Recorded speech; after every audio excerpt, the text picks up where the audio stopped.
আসসালামু আলাইকুম, সবাইকে স্বাগত জানাচ্ছি সংঘাত নয় সংলাপ অনুষ্ঠানে। আজকে আমাদের সঙ্গে উপস্থিত আছেন সাংবাদিক জহুর ইসলাম। জরবি, আপনাকে স্বাগত জানাচ্ছি স্টুডিওতে। আপনাকেও স্বাগত আজকের আলোচনায়। একটি খবর বাংলাদেশের গণমাধ্যমে খুব একটা গুরুত্ব পায়নি, যদিও প্রতি বছরই আমরা এই খবরটা দেখি কম বেশি। সেটা হচ্ছে বিশ্বব্যাপী একটা জরিপ হয়, গ্লোবাল শান্তি সূচক, বা শান্তির কে কোন দেশ কীরকম শান্তিতে আছে, ভালো আছে। হ্যাঁ, তো শান্তি সূচকে একটা ভয়ঙ্কর একটা অধপতন হয়েছে বাংলাদেশে। বাংলাদেশ ছিল 93 নম্বরে, এবং দেখা গেছে এখন এই এক বছরে এটা নেমে গেছে 123 নম্বরে, মানে 30 ধাপেরও বেশি অবনতি হয়েছে 2024 সালে। তো কিভাবে দেখছেন, শান্তি কেন বাংলাদেশে কমছে? আচ্ছা, এখানে আমি যে বিষয়টা মনে করি যে বাংলাদেশ একটা পরিবর্তন প্রক্রিয়ার মতো দিয়ে কিন্তু হয়তো 5 আগস্ট আসলে এক বছরের মতো হবে, যে আগামী 5 হ্যাঁ, এই তো আর কয়দিন আর কি। তো জুলাইয়ের পরেই আগস্ট, 1 মাস 5-6 দিন, বা আজকে থেকে তো 7-8 দিন হয়তো ধরতে পারি। তো তাহলে বলতে পারি যে মোটামুটি 11 মাসে, যদি আমরা বলি যে 11 মাস মোটামুটি অতিক্রম করছে আর কয়েকদিন পরেই। তো এখানে এই পরিবর্তনটা কিন্তু স্বাভাবিক ছিল না, যে কারণে হচ্ছে এই শান্তি সূচকে বিঘ্ন ঘটেছে, অন্য কোনো কারণ না। যদি বাংলাদেশ না, এর আগেও যে বাংলাদেশ খুব একটা ভালো জায়গায় ছিল অমন না। 93 নম্বর, মানে 163 বা 64 দেশের মধ্যে এই জরিপটি হয়, বা রিসার্চটা তারা করে থাকেন। এতে দেখা যাচ্ছে যে 163-র মধ্যে আগে ছিলেন 93, আর এখন আমরা এসে কি 123-এ তলানি একেবারে। হ্যাঁ, তো এখানে হচ্ছে না, তখনও যে আমাদের যে মানে এই শান্তি সূচকে পিছিয়ে যাওয়ার যে কারণটা, সেটা হচ্ছে যে এক নম্বর বিষয় যেটা হচ্ছে জনমনকে প্রভাবিত করে, সেটা হচ্ছে রাজনৈতিক স্থিতিশীলতা।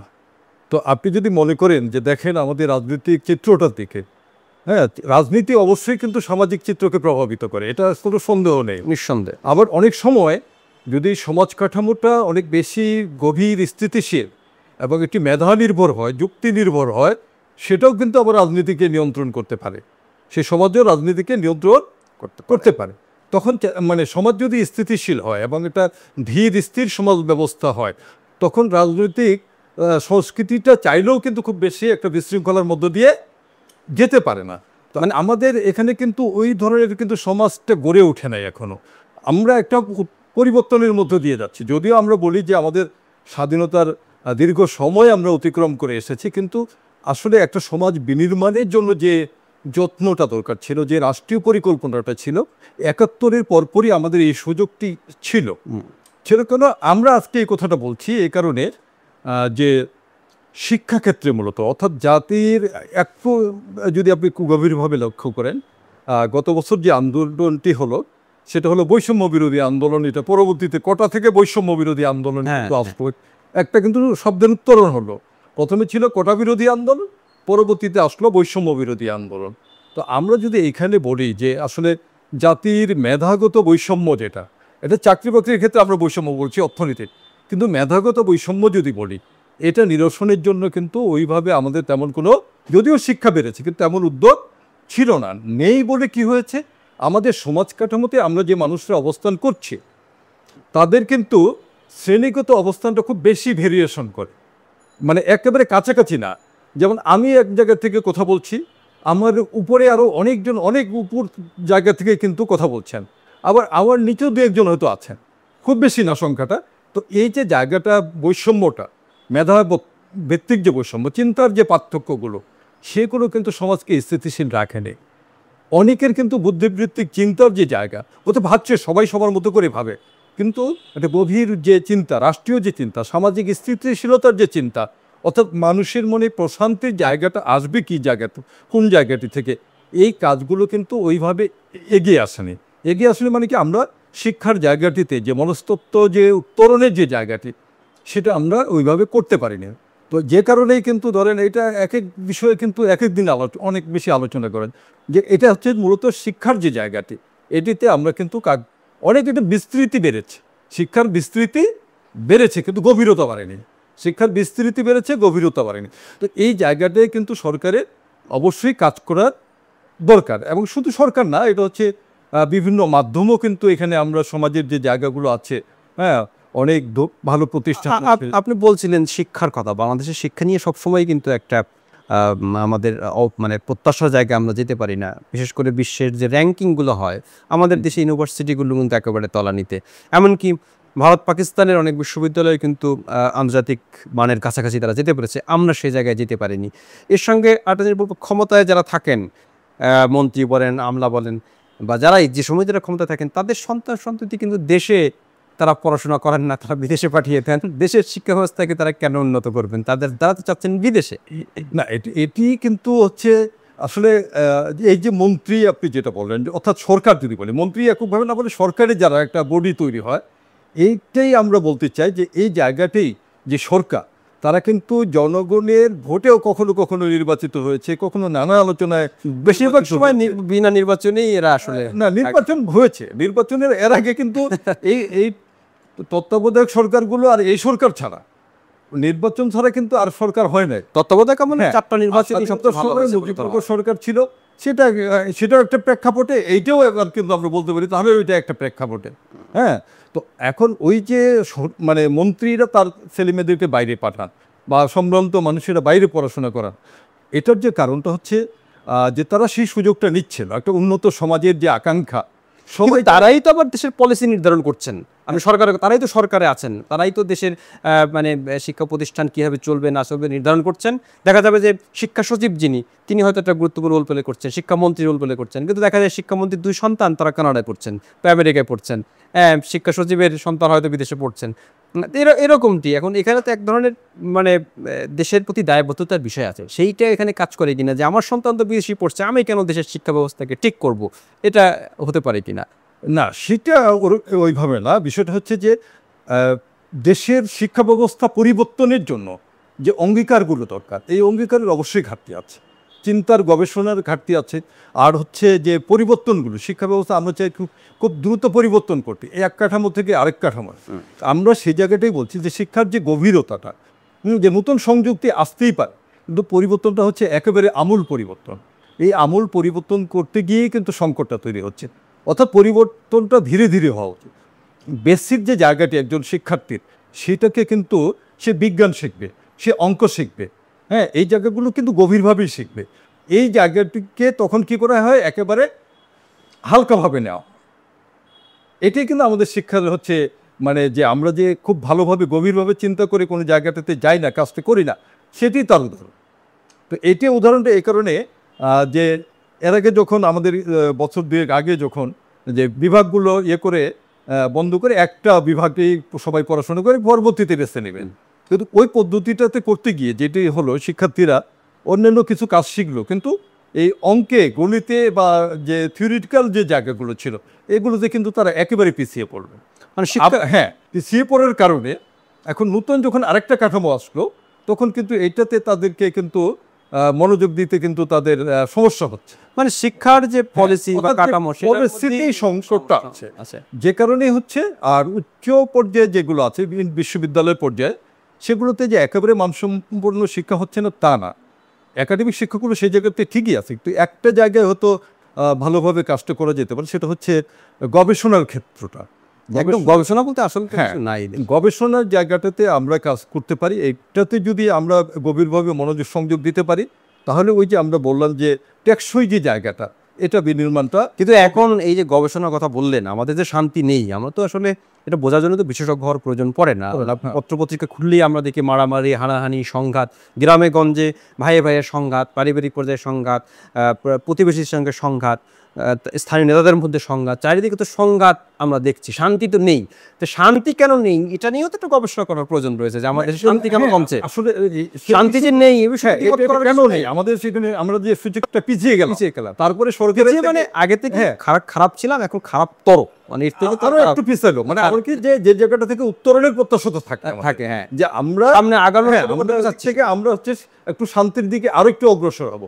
তো আমরা পিছিয়ে গেলাম যখন, তখন কিন্তু সরকারের ভাবার বিষয়, যদিও এটা একটি নতুন সরকার, হ্যাঁ, তারপরে এই সরকার কিন্তু এই উদ্যোগগুলোকে কিন্তু আমরা বলি যে যেটা হচ্ছে নতুন বাংলাদেশ। আপনি একটু যদি দেখেন যে সরকার বলছে যেটা, হ্যাঁ, তো সেই জায়গাটা যদি আমাদের যেতে হয়, নতুন বাংলাদেশ মানে কি, একটা শান্তি সমৃদ্ধশালী বাংলাদেশ, গণতান্ত্রিক বাংলাদেশ, এটাই তো প্রত্যাশা, না অন্য কিছু তো আমাদের প্রত্যাশা নেই। আমাদের প্রত্যাশা কিন্তু তার কি কোনো লক্ষণ দেখছেন, কোনো কি উদ্যোগ দেখছেন আপনি, যে নতুন কোনো কিছু দেখছেন? আসলে কি দেখছেন? এখন হচ্ছে প্রত্যাশা তো তৈরি আছে, প্রত্যাশা তৈরি হয়েছে, এখন কিন্তু বাস্তবে এখানে দুটো জায়গায় চলে আসছে কিভাবে, যেটা হচ্ছে এই সরকার কিছু নীতি হয়তো তৈরি করবে, নীতিমালা বা সুপারিশ, এই বিষয়গুলো তারা যাবে। তো এখন এগুলো মানার দায়িত্বটা কার উপর যাচ্ছে? এটা হচ্ছে রাজনৈতিক দলগুলো। তো এই সরকার তো খুব বেশি দিন থাকবে না। যদি ফেব্রুয়ারিতে আমরা নির্বাচন ধরি অথবা এপ্রিলে ধরি, যে দুইটা জায়গায় আলোচনা আছে, এর মধ্যেই যদি নির্বাচনগুলো হয়, কিন্তু তাহলে এই সরকারের হাতে কিন্তু আপনাকে একটু এখানে আমি একটু ইনপুট দিই যে রাজনৈতিক দলের কথা আপনি বলছেন, তো রাজনৈতিক দল নিজেরাই তো সংঘাতে লিপ্ত। একটা জরিপে দেখা গেছে জানুয়ারি ফেব্রুয়ারি এই বছরের এই 2 মাসে শতাধিক সংঘাতের ঘটনা ঘটেছে রাজনৈতিক দলগুলোর মধ্যে, অন্তত গণমাধ্যমের প্রকাশিত খবর থেকে তারা এটা করেছে, এবং এতে 21 জন মারা গেছেন, মানে আহত হয়েছেন আরও অনেকে। তো রাজনৈতিক দলগুলোই তো সংঘাত মুখর, তারা কিভাবে শান্তি আনবেন দেশে? এটাতে হচ্ছে প্রেশারগুলো হিসেবে জনগণকে কাজ করতে হবে, বুদ্ধিজীবীদের কাজ করতে হবে। এক্ষেত্রে সংবাদ মাধ্যম একটি গুরুত্বপূর্ণ ভূমিকা পালন করতে পারে। আমাদের বিচার বিভাগ আছে, আইন বিভাগ তো এখন যেটা সেটার বিষয়টা আমরা এখন আলোচনা না করি। তো প্রশাসনের যে জায়গাটা, সেই প্রশাসনকেও একটি গুরুত্বপূর্ণ ভূমিকা রাখতে হবে। আর হচ্ছে রাজনৈতিক দলগুলোর মধ্যে যে সংঘাত, এই সংঘাতটা কিন্তু হচ্ছে উত্তরণ, ওই যে জায়গাটা সেটাই কিন্তু হচ্ছে যে একটি গণতান্ত্রিক চর্চা, পারস্পরিক মূল্যবোধ, যুক্তির যে জায়গা, এটাকে কে ফেরাতে পারে, মানে এই জায়গাটাতে ফিরতে হবে। মতামতকে গুরুত্ব দেওয়া, হ্যাঁ, মতামতকে গুরুত্ব দেওয়া। সেটা তো এখন আমরা যেটা হচ্ছে কি পরমত সহিষ্ণুতার যে জায়গাটা, এটা ব্যক্তি বলেন, আপনি যেটা বলছেন যে সংঘাত, অসুখী, দ্বন্দ্ব সব জায়গায়, গ্রামে গঞ্জে থেকে শুরু করে শহরে, এবং অনেক কিছু নিয়ে সংঘাত। কমিটি, এখন ইদানিং দেখা গেছে যে স্কুলে একটা কমিটি হবে, সেই কমিটিতে সব দল তাদের মতো করে নেতা চায়, হাটের একটা ইজারা দেওয়া হবে সেটা চায়, পশুর হাটের ইজারা নিয়ে মারামারি খুনোখুনি পর্যন্ত হয়ে যাচ্ছে, মানে ঠিকাদারি কাজের জন্য সংঘাত। এখানে হচ্ছে সংঘাত আর সংঘাত। এই একটা রাষ্ট্র কিভাবে চলবে, যদি আপনি একটা সাইকেলের দিকে তাকান, তাহলে সাইকেলের কিন্তু দুটো চাকা দরকার, এর ব্রেক দরকার। হ্যাঁ, এটুকুই যদি আমরা দেখি, তাহলে হচ্ছে এই প্রতিষ্ঠানগুলো কিভাবে চলবে তারও কিন্তু একটা সুনির্দিষ্ট নীতিমালা দরকার। এই নীতিমালার বাইরেই যখন যাওয়া হচ্ছে, বা অনেক সময় এই নীতিটাতে যখন থাকা হচ্ছে না, তখনই কিন্তু সংঘাতগুলোর সূচনা হচ্ছে। যদি মেধাভিত্তিক বা যোগ্যতা ভিত্তিক বা নীতিমালা ভিত্তিক এই প্রক্রিয়াগুলো সম্পন্ন করা যায়, এই কাজগুলো সম্পন্ন করা যায়, তাহলে অবশ্যই ধীরে ধীরে, হ্যাঁ, এবং এটা হচ্ছে যে ঘুষ, দুর্নীতি, অনিয়মের যে জায়গাগুলো, এই পারস্পরিক ভাবে যে হচ্ছে যোগসাজশে যে, হ্যাঁ, অনেক সময় হাইড অ্যান্ড ওয়ার্ক হয়, হ্যাঁ, অর্থাৎ এই যে একটা কাজ হয়ে গেছে এটা কেউ জানছেন, হ্যাঁ, রাষ্ট্রের সম্পদ কোথায় কত টাকা করে ব্যয় হচ্ছে, হ্যাঁ, এটা জানা যাচ্ছে না, অথবা অনেক পরে জানা যাচ্ছে, হ্যাঁ, যে একটা বালিশ কিনতে এত টাকা লাগে, অনেকে তো অনেকে ওষুধ কিনতে এত টাকা লাগে। এই যে রাজনীতিটা করেন, রাজনীতি তো অনেকে করেনি আবার টাকা পয়সার জন্য। যেটা বললাম যে স্থানীয় পর্যায়ে রাজনীতি যারা করেন, তারা হয়তো ওখানকার রাস্তা হবে, সেটা ঠিকাদারি কাজটা তার লাগবে, কিছু টাকা তিনি পাবেন, এবং এটা নিয়ে দেখা যায় প্রতিপক্ষ আবার এটা নিয়ে একটা গ্রুপ ভারী করে, তারাও দেখা যায় সংঘাত তো এইভাবে তৈরি হয়, শান্তিটা তো এইভাবে বিনষ্ট হয়।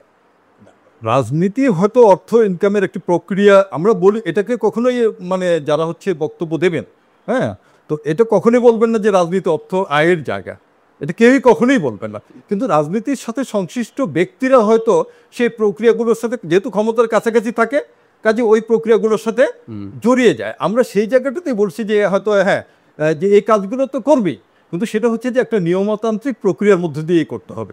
সেটাই যদি না, যখন ঘটে না, এর ব্যত্যয় যখন ঘটে, যে হচ্ছে নিয়ম ভঙ্গ করে যখন কাউকে অধিক সুযোগ সুবিধা পাইয়ে দেওয়া হয়, হ্যাঁ, তখনই কিন্তু এই অশান্তিগুলো তৈরি হয়। আপনি দলের গণতন্ত্রের কথা বললেন, বাংলাদেশে কি আপনার মনে হয় যে বাংলাদেশে কোনো রাজনৈতিক দলে আক্ষরিক অর্থেই গণতন্ত্র আছে, গণতান্ত্রিক চর্চা আছে?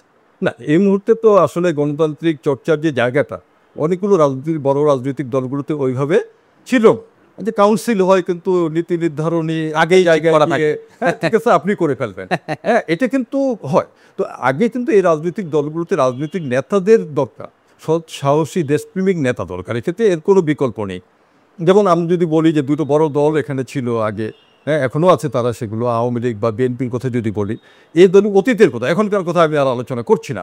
অতীতে কিন্তু এই দলগুলোর মধ্যেই কিন্তু এক একজনের কিন্তু ছিল, মানে জনভিত্তি ছিল বা নিজেদের এরিয়া ছিল, সেখানে তারা পপুলার ছিল, তারা দলের মতামত দিতে, দলের মধ্যে কিন্তু ওইভাবে গণতন্ত্রের চর্চা, তারা মতামত দিতে পারতেন, তারা মতামত কিন্তু দিতে পারতেন। হয়তো মতামত গ্রহণযোগ্য না হওয়ার কারণে অনেকেই আবার ওই রাজনৈতিক দলগুলো থেকে বেরিয়ে এসে নতুন রাজনৈতিক দল করার চেষ্টা এই করে। 5 আগস্টের পরে হয়তো বা দলগুলোর মধ্যে একটা ভাবনা এসেছে যে দলের ভিতরেও গণতন্ত্রের চর্চা আরো বাড়ানো উচিত। বিভিন্ন কার্যক্রমে আমরা দেখি যে কিছুটা হলেও ভাবনার পরিবর্তন, এটা খুব ভালো দিক।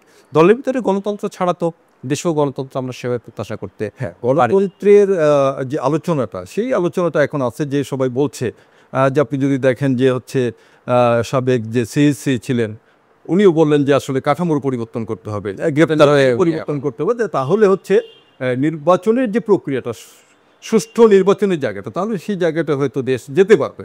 হ্যাঁ, তো এই যে সুষ্ঠু নির্বাচনের যে প্রয়োজনটা, এটা কিন্তু আজকে না, অতীতেও ছিল, এখনও আছে।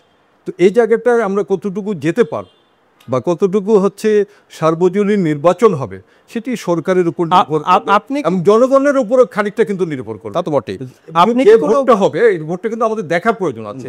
এর জন্য অপেক্ষা করতে হবে মতামত দেওয়ার জন্য যে আসলে কতটুকু স্বচ্ছ হয়। কিন্তু একটা ভোটই তো শেষ কথা নয়। বাংলাদেশ তো আর একটা ভোটের উপরই নির্ভর করবে না। বাংলাদেশে বারবারই ভালো নির্বাচন হতে হবে আসলে। সেই আমাদের তৈরি করতে হবে। সেই সম্ভাবনা কতটা তৈরি হচ্ছে, মানে এই যে আমি বলছিলাম যে দলগুলোর মধ্যে কিছুটা পরিবর্তন এসেছে, আপনার বিবেচনায় কি আসলেই কি দলগুলো একটু ভাবছে যে 5 আগস্টের মতো এত বড় একটা পরিবর্তনের পর, বিশেষ করে আওয়ামী লীগের মতো একটা দল যখন এত বড় ধাক্কা খেলো তাদের কার্যকলাপের কারণে, এখন যে এক্সিস্টিং অন্য দলগুলো যে আছে তারা কি এ দিয়ে কিছু শিখেছে বলে মনে হয় এখনকার এই 9 মাসের কার্যক্রম তাদের দেখে? কারণ সংঘাত তো হচ্ছে, ঠিকাদারের জন্য দৌড়াচ্ছে নেতারা, মানে দুর্নীতি আগের মতনই হচ্ছে। দলগুলোর শিক্ষা হয়েছে বলে আপনার মনে হয় কিনা? এর জন্য যেটা আমি একটু আগে বলছিলাম যে প্রশাসনিক কাঠামোর যে জায়গাগুলো, অর্থাৎ ইনস্টিটিউশন গভর্নমেন্টের যেগুলো আছে, সেগুলো সঠিকভাবে কাজ করার দক্ষতা অর্জন করতে হবে। যিনি নেতৃত্বে থাকবেন যে প্রতিষ্ঠানটির, হ্যাঁ, দলের বলছেন আপনি?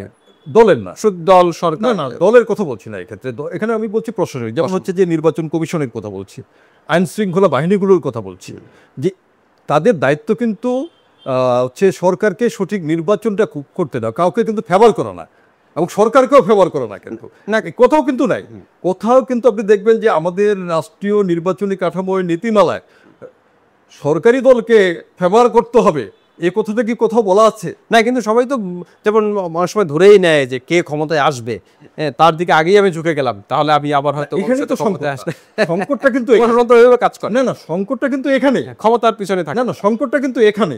যখন একজন নির্বাচন কমিশনার দায়িত্বে থাকবেন, উনি যদি বলেন, মনে করেন, মিন করেন যে আমি আমার দায়িত্ব, সাংবিধানিক দায়িত্ব পালন করব, তাহলে সেই চেষ্টাটা আসলে অতীত হয়েছে কিনা এটাই প্রশ্ন।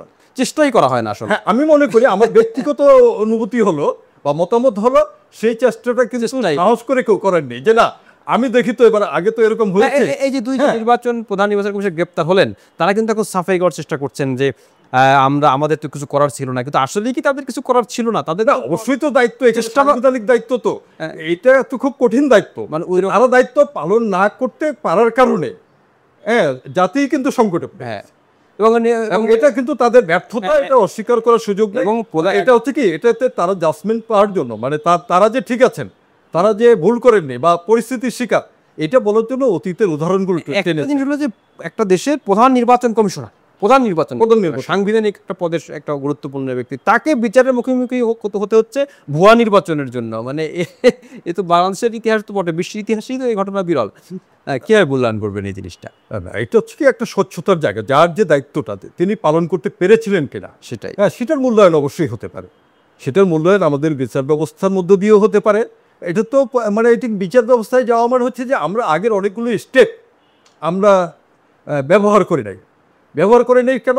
তাহলে কেন বলছি এটা, যে এটা যদি করা হতো, জনগণ যদি, যে একটু আগে আমি যেটা বলছিলাম, যে সমাজ যদি মানে ধীর স্থির হয়, সমাজ যদি প্রজ্ঞাবান হয়, সমাজের বুদ্ধিজীবীরা যদি মানে চোখে চোখ রেখে কথা বলতে পারেন, যে হ্যাঁ এটা সঠিক, এটা বেঠিক, সেটা হচ্ছে আমি এই দলের বুদ্ধিজীবী, আমি ওই দলের বুদ্ধিজীবী, উনি ওই দলের বুদ্ধিজীবী।